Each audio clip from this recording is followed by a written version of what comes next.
Bismillahirrahmanirrahim. Assalamualaikum warahmatullahi wabarakatuh.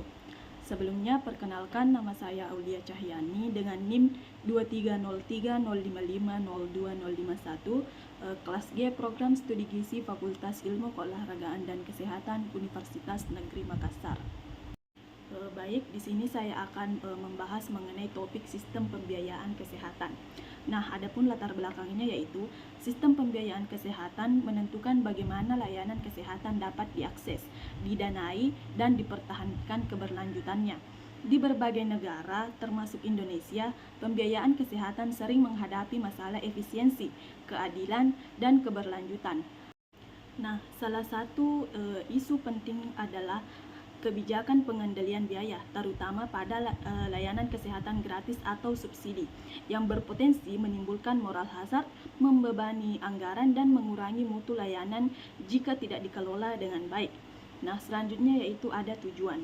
Tujuannya yaitu menganalisis sistem pembiayaan kesehatan dengan fokus pada kebijakan pengendalian biaya, mengidentifikasi permasalahan yang muncul, serta memberikan rekomendasi solusi untuk menjaga keseimbangan antara akses, mutu, dan efisiensi layanan kesehatan. Adapun data dan informasi yang saya dapat yaitu yang pertama, studi kasus sistem pembiayaan di Perancis menunjukkan layanan kesehatan gratis memerlukan mekanisme pengendalian biaya yang kuat untuk mencegah pemborosan.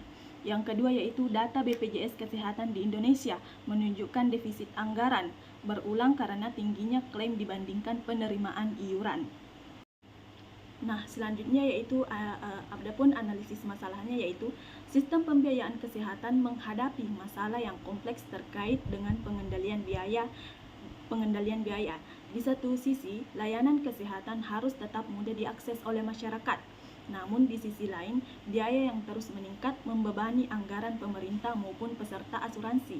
Masalah utama muncul ketika mekanisme pengendalian biaya seperti tarif standar, sistem klaim, dan regulasi pembiayaan tidak berjalan optimal. Hal ini dapat menimbulkan moral hazard baik dari sisi penyediaan layanan maupun dari sisi penggunaan pemanfaatan berlebihan karena layanan dianggap gratis. Selain itu, ketidakseimbangan antara pembiayaan layanan kuratif dengan promotif preventif menyebabkan biaya kesehatan jangka panjang semakin tinggi. Kondisi ini menurunkan efisiensi sistem pembiayaan, mengurangi kualitas layanan, dan menimbulkan ketidakpuasan di kalangan masyarakat maupun fasilitas kesehatan.